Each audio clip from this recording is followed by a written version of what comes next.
मंगलम कुंद कुंदाध्य जैन धर्मोस्तु मंगलम सर्वमंगल मांगल्यम सर्व कल्याण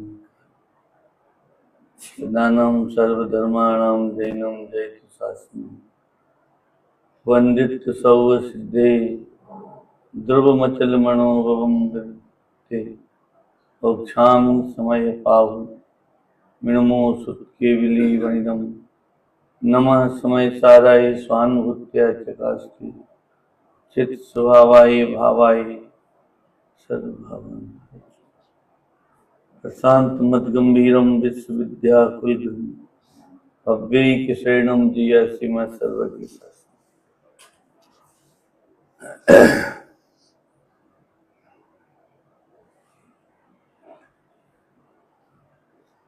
भगवत आचार्य जी कुंद कुंद देव द्वारा प्रणीत समय सार परमागम ग्रंथ इसकी 19 नंबर की गाथा पर यहाँ अपना वांचन चलता है। अभय जी भाई साहब ने अभी कहा कि शांति पाठ में खड़ा होना चाहिए, कि महाअर्घ में खड़ा होना चाहिए। मैं तो ये कहता हूं कि बैठने ही काय को चाहिए। तेरा पंथ आपनाए में बैठकर पूजन करने का विधान है ही नहीं है।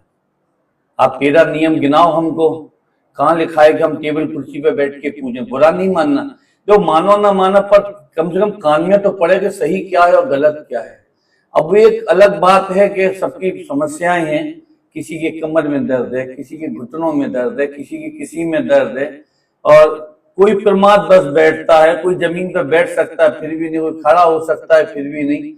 पर तेरा पंथ हमनाए में बैठकर पूजन करने का विधान ही नहीं है। अब ये तो अपनी अपनी कीजिए शक्ति प्रमाण। अभी हम बिल्कुल ही प्रतिबंध लगा देंगे तो कल कुर्सी वाले तो भाग ही जाएंगे, तो पूजन तो होगी ही नहीं फिर। तो अब रही बात वो शांति पाठ पे कि इस पे, तो वो तो लास्ट में इसलिए खड़े होते हैं, ये विनय का प्रतीक है। भाई हम पूरी पूजन में हम आपके समक्ष में खड़े होकर नहीं कर पाए, ये हमारी असाध्य दशा है, हम नहीं कर पाए, लास्ट में खड़े होते हैं। अब जैसे कि अपने को 4 पूजन करनी है, टाइम 1 पूजन का है, बाकी के 3 पूजन का अपन अर्घ चढ़ा लेते ना, वो अर्घ में ये मान लेते हैं कि हमने 3 पूजन भी कर ली। तो ऐसे ही हम लास्ट में खड़े होकर हम ये क्षमा कर लेते हैं, भगवान से मांग लेते हैं। आप ये मानना कि हमने खड़े ही होकर पूजा की आपकी, बस शॉर्टकट रास्ता है ये तो। परंतु मैं तो ये कहूंगा जिसमें शक्ति है खड़े होकर आगे, मतलब इसकी परंपरा ऐसे ही तो बिगड़ेगी। अब जो नई पीढ़ी आएगी वो देखेगी यहाँ एक भी खड़े होकर पूजन नहीं कर रही, तो फिर तेरा पंथ हमनाए में बैठकर ही पूजन करने का विधान है, एक परंपरा चालू। अभी एक अपनी इधर हम जब आते हैं तो इधर ये कुर्सियां मिलती हैं। अब हमारे यहाँ कुर्सियां नहीं, अब किसी के असाध्य दशा है तो वो स्टूल आते हैं ना, वो छोटे छोटे, भैया ठीक घुटने में दर्द, स्टूल पे बैठ जा। अब यहाँ तो पूरा आराम चाहिए अपने को, मतलब वो सब गड़बड़ हो रहा है। तो इसलिए ये बुरे भले वाली बात नहीं है, हमने तो सच्ची बात बताई, मानो तो ठीक, ना मानो तो ठीक, मेरा क्या है। वो तो आचार्यों ने भी लिख गई, मानो तो अच्छा है, शरीर आत्मा भिन्न भिन्न, नहीं मानो तो रखलते रहो, मेरे बाप का क्या है। हमें तो जो कहना है वो कह दी हमने अपनी बात आप लोगों से। तो ऐसे ही है, मतलब ये लास्ट में खड़े होकर केवल एक विनय का प्रतीक है। वही अब महाअर्घ चढ़ा रहे तो अपन क्षमा याचना करते हैं, तो काय को क्षमा याचना कर, लास्ट में हाथ और जोड़ लेते हैं, काय के लिए? साहब जो भी गलती हुई है हम खड़े होकर विनय पूर्वक आपसे क्षमा याचना करते हैं। ये तो विनय का प्रतीक है। जो खड़े होकर पूजन कर सकते हैं वे खड़े होकर करें, जिनमें सामर्थ्य नहीं है वे बैठ के पूजन करें। परंतु खड़े बैठने के चक्कर में हम पूजन का निषेध नहीं कर सकते ना, ये भी तो एक बात है ना। अभी मेरे बीच में ये साइटिका का बहुत दर्द इतना हुआ था कि हम पे ना खड़े होके तो उतना बैठ के, और बीच में लगभग हमने 6-7 महीने यहाँ पर घर पर कुर्सी पे किया था प्रवचन, और जब ठीक हो गए तो फिर पद्मासन में बैठना शुरू कर दिया। परंतु वो कुर्सी का, उससे हम कोई परंपरा नहीं बिगाड़ सकते। मतलब कौन से आचार्य ने कुर्सी पे बैठ के और समय सार ग्रंथ लिखा, आप बताओ, या पैर लटका के लिखा? ठीक है, जिसकी जबकि आचार्य कुंद देव तो 94 वर्ष तक पद्मासन में बैठे रहे होंगे, जो उनकी आयु बताई गई है, मतलब जिनमानी में। 94 बरस 13 दिन कुछ ऐसा आता है। मतलब तो कहने का तात्पर्य ये तो अपनी अपनी शक्ति की चीजें हैं, जो जितना हो सके। और सच्ची बात तो ये है, जितना अपन प्रमाद से बच सके, बस इतनी बात लगाना। अब नहीं है सामर्थ्य तो हम ये तो नहीं कह सकते आप पूजन नहीं करो, खूब करो, पूजन करो, मतलब। परंतु ये है कि अपना अगर शक्ति है वो काम कर सकते हैं, तो अपनी शक्ति को अपने को छुपाना नहीं चाहिए। शक्ति छिपाने से प्रमाद का पोषण होता है, और जबरदस्ती करने से आकुलता का पोषण होता है। तो धर्म मार्ग में प्रमाद भी नहीं आ जावे और हम आकुलित भी नहीं होवे कि साहब खड़ा नहीं हुआ जा रहा तो भी खड़े हैं, फिर एक टांग उठाती है, फिर एक टांग नीचे करते हैं, फिर दीवार के सारे काय को उठा पट्टा करते हो, शांति से बैठ के कर लो, मतलब नहीं होता है। मतलब कोई चीज की है, हम आए तो यहाँ पे शांति लेने के लिए, शांति से भगवान की पूजन करने के लिए। अब पूजन के बाद में आज तो मर गए, इतनी बेचैनी कि क्या हुआ, खड़ा नहीं हुआ जा रहा था तो अभी मैं बैठा नहीं, जबरदस्ती खड़े होकर पूजन की। कितना महान काम किया, 1 मिनट के लिए भी तो निराकुल नहीं हो पाया पूजन। तो ये तो सब ऐसी है। और देखो भैया एक चीज और, इस शरीर की जो क्रिया है ना, ये पराश्रय है, ये जीव की आश्रय नहीं है। कभी आपको उदय के अनुसार, शरीर नाम कर्म के अनुसार कभी तो सामर्थ्य मिलेगी, तो कभी सामर्थ्य नहीं मिलेगी। तो ये इसमें तो ऐसा है। और पराश्रय की क्रिया का हम कौन करता है, अब उसको तो जैसा जिसको जो परिणमन होना है वो तो परिणमन होगा, परंतु उसके पीछे तुम्हारे भाव क्या चलते हैं, तुम्हें फल तो उन भावों का मिलेगा।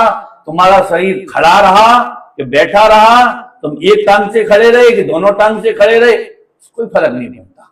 ये है मतलब। खैर अपना वो विषय नहीं था, वो तो उन्होंने नाम लिया इसलिए कहने का विकल्प आया। आप लोगों को बुरा लगाओ तो क्षमा करना, परंतु सच्ची बात तो जो हमने कही है कि 13 पंथामनाएं में तो खड़े होकर ही पूजन करने का विधान है। ये सच्ची बात तो कम से कम, बहुत से लोग नए होंगे तो उनको पता ही नहीं होगा। अब वो अपने को देख के जाएंगे तो वो अपने घर पे भी यही करेंगे, पर वो ये नहीं समझ पाएंगे कि ये तो शक्ति के आधार से सब चलता है, होता है। देखो 19 नंबर की गाथा के पहले यहाँ जो अपन ने टीका, छोटी सी टीका पढ़ी थी, और उसमें ये था कि ज्ञान और आत्मा का तो तादात्म्य संबंध है, फिर आप हमको ज्ञान के सेवन करने का उपदेश क्यों देते हो। तो आचार्य कहते यद्यपि ज्ञान और आत्मा का तादात्म्य संबंध है, परंतु अनादिकाल से देखिए आज तक इस जीव ने एक क्षण मात्र के लिए भी ज्ञान का सेवन नहीं किया। तो वो ज्ञान का सेवन नहीं किया तो काय का सेवन किया, अज्ञान का सेवन किया। यहाँ सेवन करना, ज्ञान की उपासना करना, ये सब पर्यायवाची शब्द हैं। यहाँ सेवा करना माने हाथ पैर दबाना नहीं, यहाँ अपने ज्ञान में, अपने विकल्पों में निरंतर वो राग बैठा रहे, वो विकल्प बैठा रहे, वो संयोग बैठा रहे, वो शुभ भाव बैठा रहे, वो अशुभ भाव बैठा रहे, वो विषय कसाई की वासना बैठी रहे। तो ये इसका नाम उपासना है। इसका दृष्टांत भी दिया था परसों के दिन। कौन सा?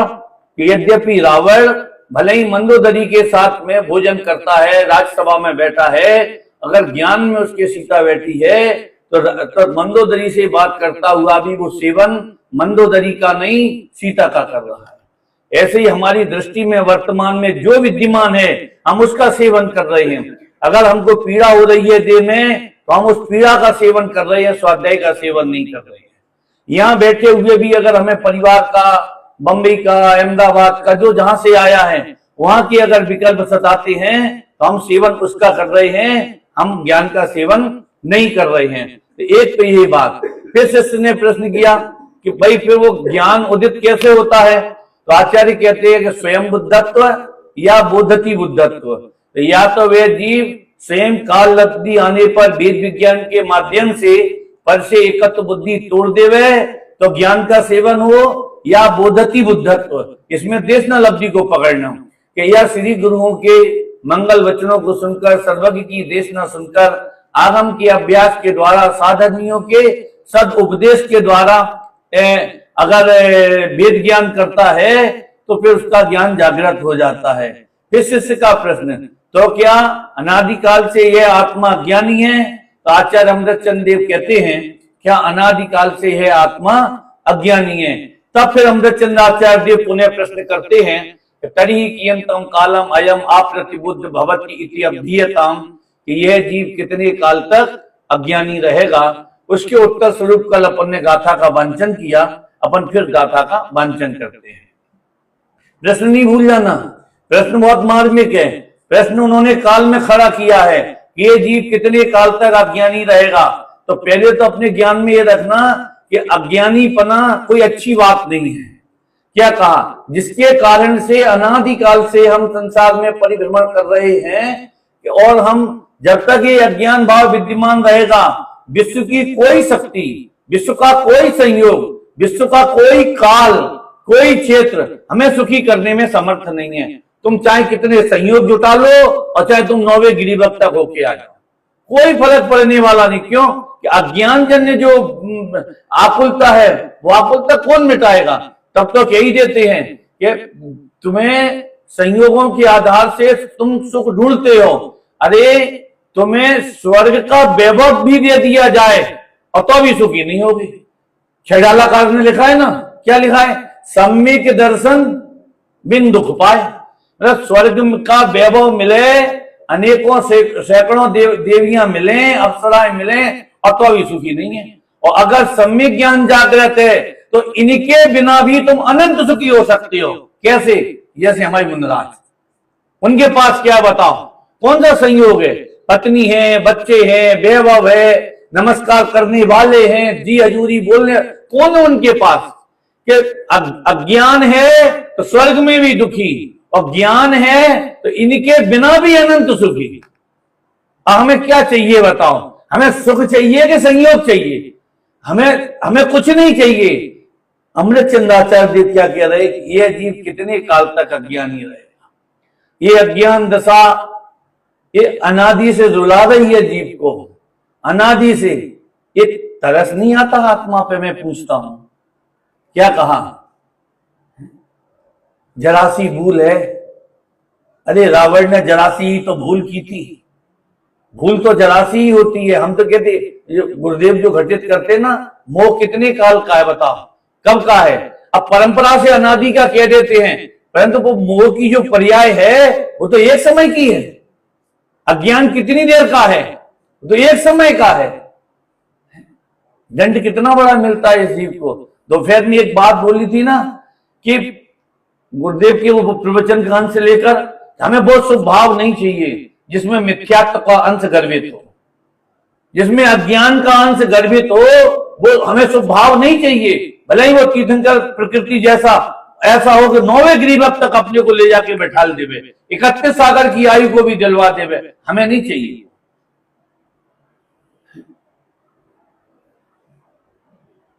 सुख सुविधाएं आपको बहुत मिलेंगी, बहुत मिलेंगी, परंतु आपको कैंसर है। अब हमें ये बताओ, कैंसर वाले को वो अनेकों प्रकार की जो अनुकूलताएं मिली हैं, अनेकों प्रकार की जो सुविधाएं मिली हैं, उसमें कितना मन लगेगा आपका? हम कहते हैं कि अरे साहब, ज्ञान का वेतन तो ज्ञानियों को होता है, और साथ में देखो 96 हजार रानियां भी साथ में रहती हैं, 6 खंड का वैभव भी उनके पास में रहता है। तुम्हें मालूम है उनकी अंदर की दशा क्या होती है? ज्ञानियों की देखो, श्रद्धा और चारित्र का जो भेद है वो केवल ज्ञानी जानता है।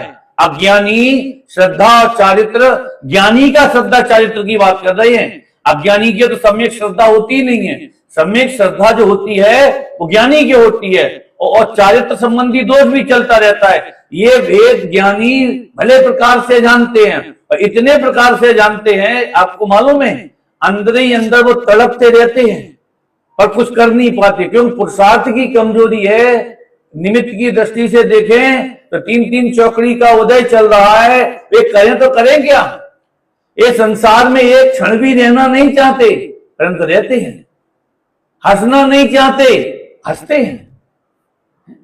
किसी को कैंसर हो जाए, ठीक है, कोई चुटकुला सुन लेगा तो हंस देवे, परंतु वो हंसना अलग चीज होती है और प्रसन्नता अलग चीज होती है। हंसना तो किसी विदूषक माने किसी बेरुपिया को देखकर भी हंसी आ सकती है, वो हंसी जुदी चीज है, और जो प्रसन्नता है वो भीतर की है। ज्ञानियों को बाह्य संयोगों में प्रसन्नता नहीं होती। इन्होंने रत्नाकर कवि ने लिखा, शायद पहले यहां बताया होगा, वो चौथे भाग में भरत चक्रवर्ती राजसभा में बैठे, सिंहासन पर बैठे, अब सिंहासन पर बैठे हो, नाच गाना चल रहा है, वो तो चलते ही रहते हैं उन लोगों के तो चल रहे। एक व्यक्ति माली या जो भी सेवक दौड़ता हुआ आया, महाराज की जय हो गई। क्या हुआ? कि तुम्हारे मामा जी को केवल ज्ञान हो गया। तो जो नाच रहे थे उनको तो बंद करवा दिया और अपन नाचने लगे। तुम काहे को नाचते हो? मेरे मामा जी का केवल ज्ञान। अभी वो दूसरा एक दौड़ता हुआ आया कि तुम्हारे छोटे भाई को केवल ज्ञान हो गया और मोक्ष चले गए। अभी और जोर जोर से नाचने लगे और 5 मिनट बाद वही फर्श पे बैठ के जोर जोर से रोने लगे। तो सारी सभा खड़ी हो गई। इन्हें हुआ क्या? अटैक आ गया? क्या हुआ मतलब? तो उनसे सबने, सेनापति ने पूछा कि महाराज रोते काहे को? क्या हुआ? क्या धिक्कार है मेरे को इस राज वैभव को कि मेरे मामा को केवल ज्ञान हो गया, मेरे भाई को केवल ज्ञान और मोक्ष हो गया, और मैं अभागा ये दास संविदा में फंसा हूं। अब देखो चारित्र और श्रद्धा का दोष अब मिलाओ, तब तुमको पता चलेगा ज्ञानी कितना प्रसन्न रहे 6 खंड के वैभव में। क्योंकि हमारी दृष्टि बहिर्मुखी है, संयोगों का चश्मा लगा के हम ज्ञानी का जीवन पढ़ते हैं, इसलिए हमारी समझ में नहीं आता है, नहीं आता हमारी समझ में। जिसकी अज्ञान का अंत हो जाता है, सारा वैभव मिले तो क्या फर्क पड़ता है, मिले तो क्या फर्क पड़े, नहीं मिले तो। अभी यही सब देख के तो बनारसी कभी आश्चर्य होता है कि यहाँ जेब में से 100 का नोट गिर जाए तो खाना नहीं रुचता है, और पूरी पोटलियां जीवन की कमाई अपने हाथ से दे दी और चुपचाप जाके बड़े खर्राटे भर के सोने लगे। हुआ क्या? ये अपने को नहीं लगता कि कोई ज्ञान में अलौकिक चीज है, ज्ञान में कोई अजब गजब की बात है। ये इसकी टीका बहुत सुंदर है, टीका की 2-3 पंक्तियां बहुत प्यारी है, इसकी अभी वांचन करेंगे उनका। तो अमृतचंद आचार्य देव का एक प्रश्न कभी नहीं भूलना। कभी एक बार भगवान के सामने खड़े होके विकल्प तो खड़ा करो कि अज्ञान कब तक रहेगा हमारा प्रभु, कब तक ये अज्ञान रहेगा, ये संसार कब तक रहेगा हमारा, ये प्रश्न तो होता है। पैसा वाले कब बनेंगे भगवान, जरा बताओ तो जल्दी अपनी वो चित्रगुप्त वाली वो खोल के पोथी, मतलब चित्रगुप्त समझे, जो लेखा जोखा रखता है ऊपर। ये अपने यहां ऐसा कुछ नहीं है, अपना तो कर्म ही लेखा जोखा रखता है और कर्म ही सब अनुकूलता प्रतिकूलता सब बराबर दिलाता रहता है। अपना चित्रगुप्त तो कौन है? कर्म है। और देखो तो कुदरत का नियम कैसा गजब का है कि अपना हिसाब किताब उसे दिया है, किसे? जिसे खुद नहीं पता, जड़ है जो, जड़ को चेतन का हिसाब दिया है, बताओ। और देखो जड़ भी कितना ईमानदार है, और कितना ईमानदार है, एक एक परिणाम का बराबर हिसाब देता है। आप सोच सकते हो तुम्हारे एक एक परिणाम का बराबर हिसाब देता है। कौन देता है? जिसे खुद नहीं पता कि हम जड़ हैं। ये चेतन ऐसा नादान है कि अपना भी हिसाब नहीं रखता और संयोगों का हिसाब रखने, एक तिजोरी देखता है, तिजोरी झांक झांक के देखता है कितनी बढ़ गई कितनी घट गई, बताओ। मतलब अपना हिसाब नहीं रखेगा, दूसरे का हिसाब रखेगा। कौन? जो जानता है, और जो जानता नहीं है वो बराबर हिसाब रखता है। मतलब ऐसी बात नहीं है कि आंखों वाला गड्ढे में गिर रहा है, वो अंधा दौड़ता हुआ सीधी रास्ता जा रहा है। ये है अज्ञान का स्वरूप। तो तरी कियंतम कालम अयम अप्रतिबुद्ध भवति इति अवधीयताम। ये जीव कितने काल तक अज्ञानी रहेगा। ये अंदर में एक तड़प कहो, एक जिज्ञासा कहो। देखो ये वर्तमान में जो भी है ये छूटेगा, कोई माई का लाल रोकने वाला नहीं है इसको। ये तो दिमाग से बिल्कुल निकाल दो, किसी के 2 वर्ष पहले छूटेगा। अभी आप ये छोड़ो, इस पर्याय के बाद क्या होने वाला है इसके बारे में विचार करोगे तो आप हमारी बात ध्यान से सुनोगे। जैसे गोपालदास जी बरैया थे ना, तो बंबई में आए होंगे पैसठ पर में, सबने सुनी होगी कहानी। वो टिकट नहीं ले पाए, वो बच्चा 10 साल का हो गया, तो वो टीटी आया तो वो बोला कि अरे रे तुम इतने ईमानदार और तुम चिंता मत करो, तुम पंडित जी हो, शास्त्री जी हो, न्याय तीर्थ हो, झांसी तक हम चल रहे होंगे, कोई नहीं बोलेगा। फिर अब झांसी के बाद दूसरा टीटी आएगा वो, तो हम उससे बोल देंगे, हम तो उससे भी आगे जाएंगे कि वो आगे वाले से बोल देगा। नहीं महाराज, हम तो बहुत आगे जाएंगे। कि कहां जाएंगे? कि हम अगले जन्म तक जाएंगे। ये 2-4 रुपया गवर्नमेंट का बचा के ये जो हम कदम बांधेंगे, तो हम तुम कितने टीटी बदलोगे हमारे साथ?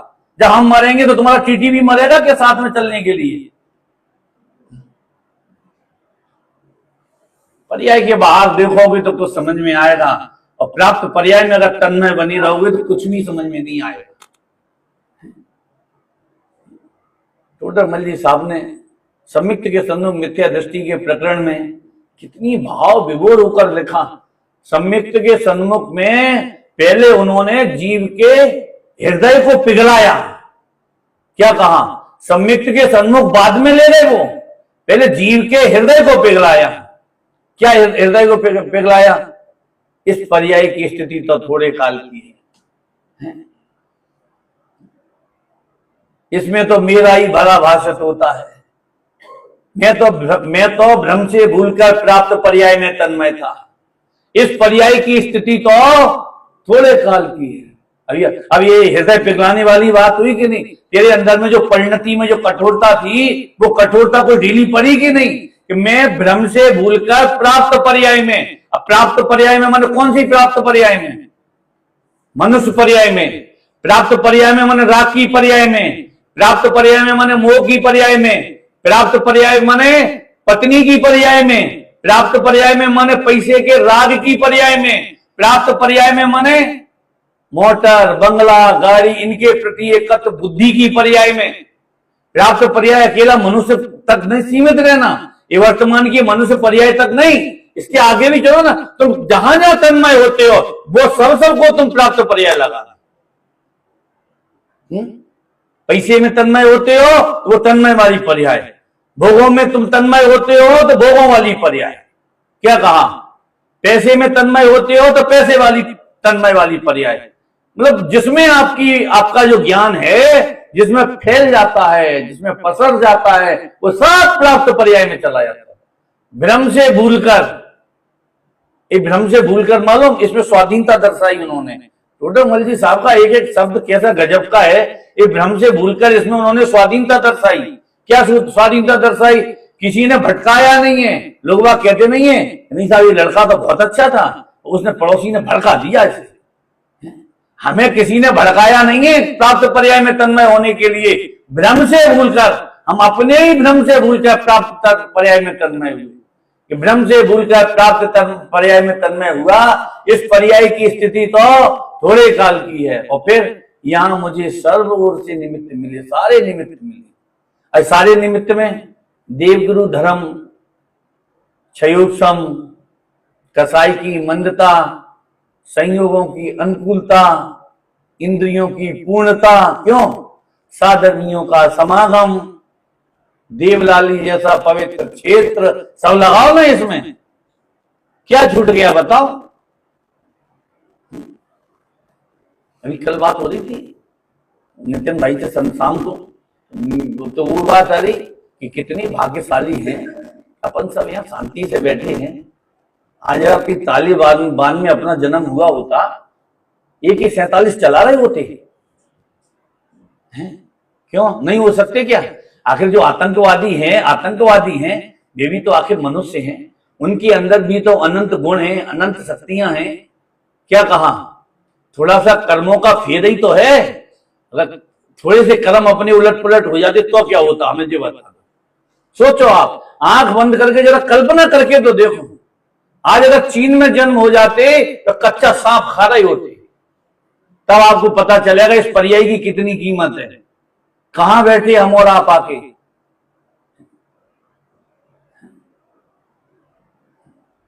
भले ही सिद्धालय में नहीं बैठे हैं, परंतु यहां बैठकर सिद्धालय का उद्यम तो कर सकते हैं। सोच सकते हो, मतलब ये कितना महान पुण्य का ये अवसर चूक गया ना। 8वें अधिकार के अंत में लगा टोडरमल जी साहब ने, सो ये अवसर चूकने योग्य नहीं, ये अवसर खोने योग्य नहीं है। एक एक क्षण इतना कीमती है कि जो जिन वचन मिले उसे आत्मसात करने का उद्यम और प्रयत्न करो। है मनुष्य पर्याय का एक क्षण, अरे मैं तो पहले भी कितनी बार ये बात कह चुका कि आज अगर अपने पास इतना है, अपना जीवन बड़े आराम से चल सकता है, तो कमाने की कोई जरूरत नहीं है। ये भी अन्याय है। किसके साथ में? अपनी आत्मा के साथ में अन्याय है। जरूरत नहीं है फिर भी लगी है, जरूरत नहीं है, ये अन्याय नहीं है। आप किसी मजदूर को लेके आए 500 रुपए में सारे दिन काम करवाने के लिए, और 5 बजे उसकी छुट्टी करनी है, और फिर जब 5 बज गया उन्हें बाबूजी पैसा दे दो, कहीं पैसा दे दीजिए, थोड़ा सा काम और कर, एक कचरा उठा के बाहर डाला, तुमने 10-20 उससे तसले और डलवा दिए। बाबूजी 5:45 बज गए, रात हो रही, पैसे दे, ठीक है तुम अच्छा चलो कचरा डाले या झाड़ू और लगा दो, गंदगी की फैली, बेचारे झाड़ू, अब तो मजदूर है, अभी तुमने पैसे नहीं दिए, तो बोले ये न्याय कर रहे कि उसका अन्याय कर रहे। पढ़ो जरा शास्त्राचार्य, मालूम क्या लिखा है? 1 रुपए देकर अगर 1.25 रुपए का कार्य कराते हो तो ये क्रूरता है, ये तुम्हारा, ये अन्याय है, ये है। तो 1 रुपए देकर अगर 75 पैसे का काम कराते हो, ये तुम्हारी उदारता है, ये तुम्हारा वात्सल्य है। ये सब्जी कहां लिखी समय सार में? तो समय सार में क्या लिखा बताओ? क्रूरता वालों को आत्मानुभूति होती है। आप सोचो किसको होती है? जीवन में सरलता नहीं है। अभी भाई साहब सब बता रहे थे स्थितिकरण, अभी उन अंगों के एक अंग के ऊपर घंटों प्रवचन किए जा सकते हैं। किसका नाम स्थितिकरण है, किसको वात्सल्य कहते हैं, किसका नाम प्रभावना है? कभी सोचा ये अज्ञान कब तक रहेगा? तरी कियंतम कालम अयम अप्रतिबुद्ध भवति इति अवधीयताम। कितने काल तक ये अज्ञान रहेगा? अंदर में ये तड़प होनी चाहिए कि एक क्षण भी हम इस अज्ञान दशा में, इस पर्याय में रहना नहीं चाहते, एक क्षण भी नहीं रहना चाहते। मोह के साथ हम 1 मिनट भी बैठना नहीं, हमें बैठना पसंद नहीं। गुरुदेव का अभी तो आते हैं, बता दिया शायद 16वीं बार में, शायद हमने सुना 16वीं बार के समय साल के शायद ये कर्ता कर्म अधिकार का किसी गाथा में ऐसा अंश आया, और कितना भाव विभोर होके गुरुदेव बोलते हैं, ये राग है, ये हमारे लिए परदेश है, ये स्वदेश नहीं है। ये शायद बहन श्री के वचनामृत के ऊपर वो बोल रहे हैं, ये परदेश है, ये मोह है, ये परदेश है। ये अब देखो, अब परदेश समझते हो? परदेश समझते हो? या खाने पीने के तुम्हारे पास कुछ भी नहीं हो और लंदन पहुंच जाओ या चाइना पहुंच जाओ और वहां भटक रही हो, मुंह सूख रहा है, गर्मी पड़ रही है, पीने को पानी भी नहीं, और दूसरा कोई रास्ता दिख नहीं रहा, कोई फोन करे, मोबाइल उठाओ, भैया कहां हो? परदेश में भटक गए। ऐसे ये तेरा स्वभाव राग में भटक गया, ये मोह में भटक गया। क्या कहोगे आप? मतलब ज्ञानी का एक एक वचन देखो तो मतलब कि ये राग है, ये मेरे को ये परदेश लगता है, और तेरे को आनंद आता है, मजा आता है तेरे को राग में, और ज्ञानियों को वो परदेश प्रतिभाषित होता है। अब वो जब शुभ राग हो गए, अशुभ राग हो गए, और वहां शुभ और अशुभ का ऐसा कोई भेद ही नहीं किया। सीधी सी बात है, जिसमें आकुलता हो गए वो सब परदेश है, और जिसमें निराकुलता हो गए वो सब स्वदेश है हमारा। जिसमें आकुलता भटकती हो, आत्मा रुलती हो, इसमें लिखा है नीचे टीका में, कम्मेणो कम्मम्मिये एहमिद एह कम च कम्मेणो कम्मम जाये सा खलु बुद्धि अपरि बुद्धो हवदी ताव। कर्म और नो कर्म मेरे हैं, और मैं भी कर्म और नो कर्म का हूं। जब तक ऐसी अभेद से बुद्धि है तब तक यह जीव अज्ञानी है। इसमें घड़े का और मिट्टी का दृष्टांत दिया है कि जैसे स्पर्श रस गंध वर्ण और मिट्टी और चौड़ा गहरा उदराकार ये घड़ा, तो घड़े के आकार को और स्पर्श रस गंध वर्ण को, इन दोनों को जैसे अभेद मानकर कि यह घट है, ऐसी जो अभेद की अनुभूति है, इसी प्रकार से देखो टीका, जैसे स्पर्श रस गंध वर्ण आदि भावों में तथा चौड़ा तल बड़ा उदर आदि के आकार परिणत हुए पुद्गल के स्कंदों में यह घट है, इस प्रकार और घड़े में यह स्पर्श रस गंध वर्ण आदि भाव तथा चौड़ा तल बड़ा उदर आदि के आकार रूप परिणत पुद्गल स्कंद है।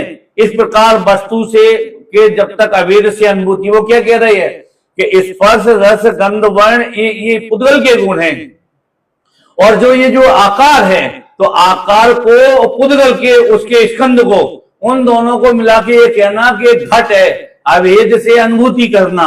अब देखो इसी प्रकार कर्म मोह आदि अंतरंग परिणाम तथा नौकर्म आदि बाह्य शरीर आदि बाह्य वस्तुएं, ये जो सब पुद्गल के परिणाम हैं, क्या लिखा आगे, सब आत्मा का तिरस्कार करने वाले हैं, अनादर करने वाले हैं, अपमान करने वाले हैं, गालियां देने वाले हैं। और कौन से शब्द का हम प्रयोग करें, कौन कौन, कर्म मोह आदि अंतरंग परिणाम और शरीर आदि बाह्य वस्तुएं, ये तीनों कर्म घटित किए यहां उन्होंने। हमने देखो टीका में तो कम्मेणो कम्मी है, कम्मी है, कर्म और नो कर्म पकड़ा। अब कर्म में क्या होता है कि ज्ञाना वर्णादि जो 8 कर्म है उसके आप टुकड़े कर दो, घातिया और अघातिया, यह 3 कर्म बनेंगे।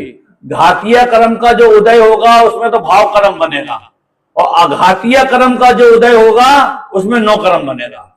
ठीक है, तो मतलब अभी ये तीनों कर्म हो गए। तो अब इन्होंने लिखा कर्म मोह आदि अंतरंग परिणाम और शरीर आदि बाह्य वस्तुएं सब पुद्गल का परिणाम है। पहले तो ये समझो राग को यहां पुद्गल कह रहे, तो राग को पुद्गल क्यों कह रहे, जगत में भी एक नीति है, एक न्याय है, जो जिसके लक्ष्य से होता है हम उसे उसी का कह देते हैं। राग पर के लक्ष्य से होता है तो हम पर का कह देते हैं, मोह पर के लक्ष्य से होता है तो हम उसे पर का कह देते हैं। कैसे कह देते हैं, विभीषण ने कहा रावण से कि सीता को वापस कराओ। अच्छा, तो तुम राम के गीत गा रहे हो, सीता के गीत है, ला तुम्हारी जा राम के पास जा। जो जिसके गीत गाए वो उसके पास जाए, सीधी सी बात समझ में आता है। राग पर के गीत गाता है तो आचार्य कहते तू पर जा, पर के संग जा। क्या कहें, घर में मेहमान आते हैं, पत्नी बिस्तर करती है, अभी तो वो सब सिस्टम ही खत्म हो गया। अब तो वो बिस्तर उठाना रखना कुछ नहीं, वो डबल बेड बिल्कुल मुर्दे से पड़े रहते हैं, चाहे कोई लेटे चाहे कोई उठे चाहे कोई जाए, मतलब कुछ नहीं। हमारे यहाँ नहीं होता था पहले ऐसे, नहीं अब तो अब हम ही होने लगा है, क्योंकि देख देख के संगति तो सबकी बिगड़ रही है। गांव के लोग शहर आते हैं तो यहां से कुछ ना कुछ तो सीख कर जाते हैं, पर शहर वाले गांव से कुछ भी सीख के नहीं आते हैं। पहले खाट बिछती थी, चारपाई बिछती थी, उस पर बिस्तर बिछते थे। अब तो क्या है कि जो रूम है डबल बेड एसी लगा है, कौन उठाए कौन बिछाए, तब इतनी भारी भारी, सारा 4 आदमी लगे तब तो गद्दा पड़ा उसके ऊपर। तो पहले जो चारपाई बिछती थी, चारपाई माने खाट खटिया जो भी, या पलंग जो भी बोलते हो, तो उस पर बिस्तर करते थे। उसके भाई आए तो बच्चे आके उस पलंग पे उदम मचाते थे। तो जब नए बिस्तर हुए ना तो उधर जा, क्यों कि मामा के बिस्तर है। मामा के काय को, तुम तो बक्से में से निकाल के लाई हो, पापा खरीद के लेके आए, नहीं मामा के, मामा इसको मामा लेटेंगे, मामा के लक्ष्य से बिछाए गए हैं इसलिए बिस्तर मामा की है। ऐसी राग पर के लक्ष्य से उत्पन्न हुआ है इसलिए राग पुद्गल का है, मोह पुद्गल का है। आज तक कभी किसी ग्रंथ में लिखा कि आत्मा के लक्ष्य से मोह उत्पन्न हुआ है?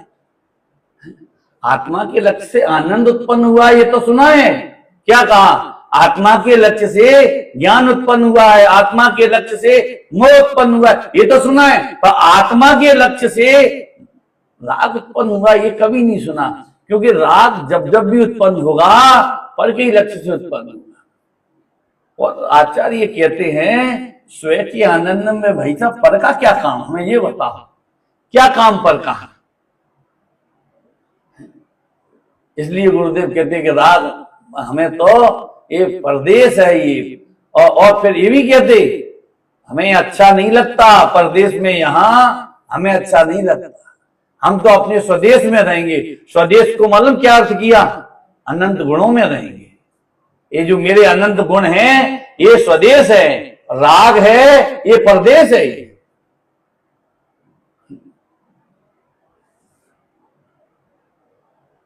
ये तो इसकी बात हुई, किसकी? राग को पुद्गल का कहा। अब ऊपर देखो क्या लिखा है, कर्म मोह आदि अंतरंग परिणाम और शरीर आदि बाह्य वस्तुएं। अब जो क्या कह रहे, सब पुद्गल के परिणाम है, आत्मा का तिरस्कार का। अब देखो कैसे तिरस्कार होता है, तिरस्कार किसे कहते हैं? उपेक्षा भाव को, अरुचि भाव को। अनादिकाल से इस जीव ने अपने स्वभाव की उपेक्षा की है, तो ये अपना तिरस्कार किया है। देखो नहीं आया समझ में, जो अभी आएगा।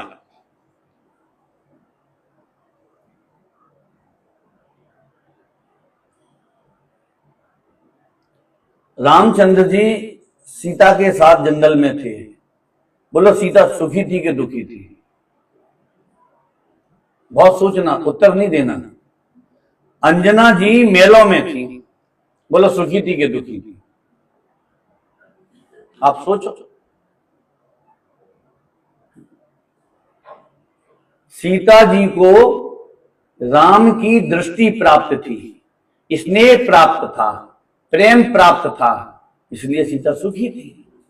तो अंजना जी मेलों में रह रही थी, दास दासियां लगी थी, परंतु पवनन जय की उपेक्षा भरी दृष्टि प्राप्त थी, तो मेलों में रहकर भी अनंत दुखी थी। तो बोलो दुख काय का था? वो उपेक्षा भाव का, अरुचि भाव का। पवनन जय को 22 वर्षों तक अंजना के प्रति बोलो अरुचि भाव था कि नहीं? इस चीज का उसको दुख था। 22 वर्षों तक पवनन जय ने अंजना की ओर स्नेह भरी दृष्टि से, राग भरी दृष्टि से नहीं देखा, तो अंजना इतनी दुखी, इतनी दुखी, इतनी दुखी। ऐसा दुख कैसा? पति के वियोग का दुख तो कोई शीलवती स्त्री ही जाने। कितना दुख आप सोच सकते हो? तुमने तो अनादिकाल से आत्मा को कभी रुचि पूर्वक देखना तो छोड़ो, कभी सुना तक नहीं है, तो आत्मा कितना दुखी होगा मैं ये बता दूंगा। अब बताओ अंजना ज्यादा दुखी कि हम ज्यादा दुखी? पहले तो ये निर्णय करो, कौन ज्यादा दुखी? क्यों? कौन ज्यादा दुखी? रुचि शब्द का प्रयोग हम नहीं कर रहे, ये छेडालाकार ने भी किया है, ये जयसेन स्वामी ने भी किया है। प्रवचन साल की 93 नंबर की गाथा की टीका में जयसेन स्वामी ने लिखा है मिथ्यात्व की परिभाषा में, परिद्रव्य उपादेय रुचि रूपम मिथ्यात्वम, कि परिद्रव्य उपादेय माने परिद्रव्य मिल गया वो नहीं, केवल उपादेय पने की रुचि, उसका नाम मिथ्यात्व। ये पर पदार्थ मेरे को मिल जाए, इसका नाम मिथ्यात्व। वो ये कह रहे हैं परिद्रव्य उपादेय रुचि रूपम मिथ्यात्वम, पर पदार्थों के प्रति उपादेय पने की हमें 10 करोड़ मिले नहीं, हमें मिलेंगे तो तब जब 10 करोड़ वाला पुण्य कर्म का उदय होगा तो। पर उपादेय बुद्धि तो हम कर सकते कि नहीं? तीनों लोग नहीं मिलेंगे, उस जाति का कर्म का उदय होगा तो मिलेंगे, पर तीनों लोगों का मैं स्वामी बनूं, ऐसी उपादेय पने की बोलो रुचि कर सकते हैं कि नहीं? परिद्रव्य उपादेय रुचि रूपम मिथ्यात्वम। तो सम्यक्त्व की क्या परिभाषा की है छेडालाकार ने? परिद्रव्य निते भिन्ने आपो में रुचि साम्यात वाला है। क्या लिखा? यहां भी रुचि शब्द का प्रयोग किया कि नहीं किया? मतलब मिथ्यात्व और सम्यक्त्व का जो संबंध है सब रुचि पर टिका है। पर के उपादेय पने की रुचि ये अनंत दुख का कारण, अपनी रुचि ये अनंत सुख का कारण।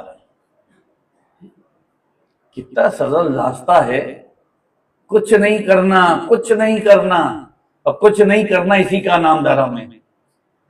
लोग कह रहे थे तो पंडित जी बताओ तो धर्म करने की क्या करें? तो तुम कछु नहीं करो, बस यही धर्म है। देखो शब्द तो देखो, कर्म मोह आदि अंतरंग परिणाम, शरीर आदि बाह्य वस्तुएं सब पुद्गल के परिणाम हैं, आत्मा का तिरस्कार करने वाले हैं। ये तिरस्कार समझ गए? तिरस्कार माने अनादर, अपमान। तुमने मुझे गाली दी इससे मेरा अपमान नहीं हुआ है। क्या कहा कि तूने गाली दी, जो अंदर में ये मान्यता चली तो उसके कारण आत्मा का अपमान हुआ। ये सुंदर शरीर मिला, इससे आत्मा का अपमान नहीं हुआ है, परंतु मैं शरीर को देख के, शरीर और आत्मा को एक मानकर देह की सुंदरता से अपनी सुंदरता मानना, ये आत्मा का तिरस्कार हुआ।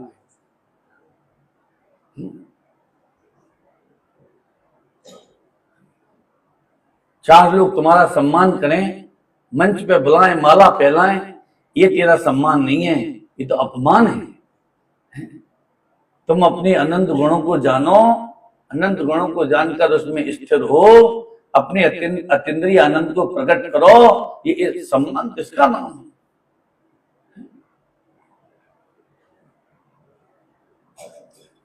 एक बात कह के मैं बात पूरी करता हूं।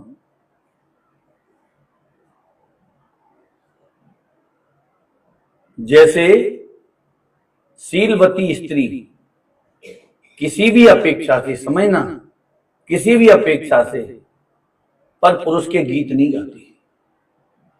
जैसे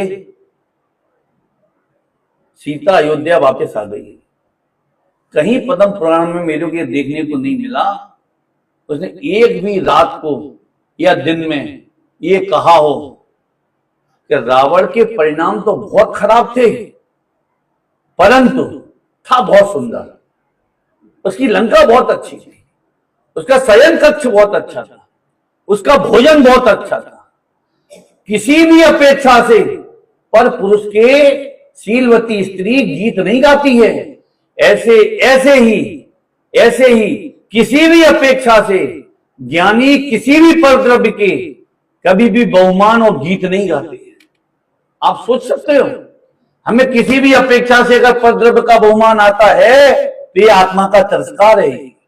अगर ये शीलवती स्त्री अगर पर के गीत गाती है ना, तो आप ये मान के चलना तो वो शीलवती नहीं है, क्योंकि उसने अपने शील को, सतीत्व को उस संयोग के साथ में जोड़ दिया जो पर पुरुष के पास नहीं है। ऐसे ही हमने अपने ज्ञान स्वभाव को भूलकर हमने अपना जो रुचि है, जो श्रद्धा है, तो हमने पर के साथ में जोड़ दिया, तो अन्याय किया आत्मा के साथ में। यहां क्या कह रही कि कर्म मोह आदि अंतरंग परिणाम और शरीर आदि बाह्य वस्तुएं सब पुद्गल के परिणाम है, आत्मा का तिरस्कार करने वाले हैं। अरे भैया, ऐसा तिरस्कार इस जीव ने अनादिकाल से अपना किया है, दूसरे का नहीं किया। तुमने कभी दूसरे का तिरस्कार नहीं किया, दूसरे ने तुम्हारा तिरस्कार नहीं किया। भ्रम से, संयोगों में, पर के कारण, पर में शुभ बुद्धि के कारण तुमने ही अपना तिरस्कार किया है।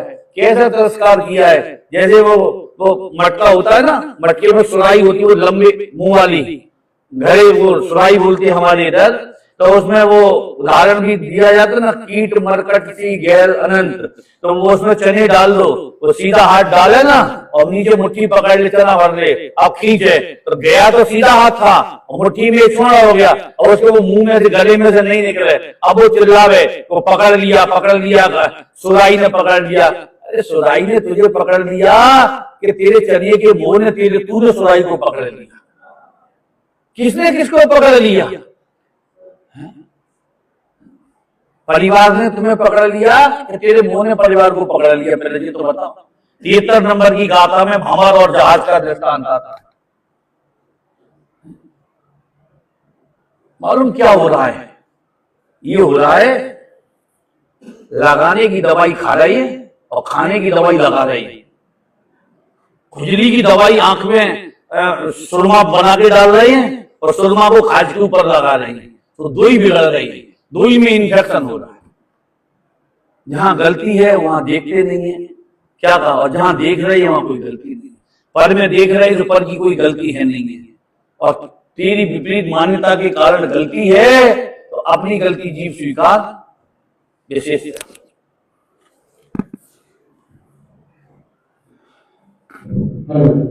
कल सवेरे का पूजन का कार्यक्रम को यथावत रूप से जिस प्रकार से चलता है वैसा चलेगा, और उसके बाद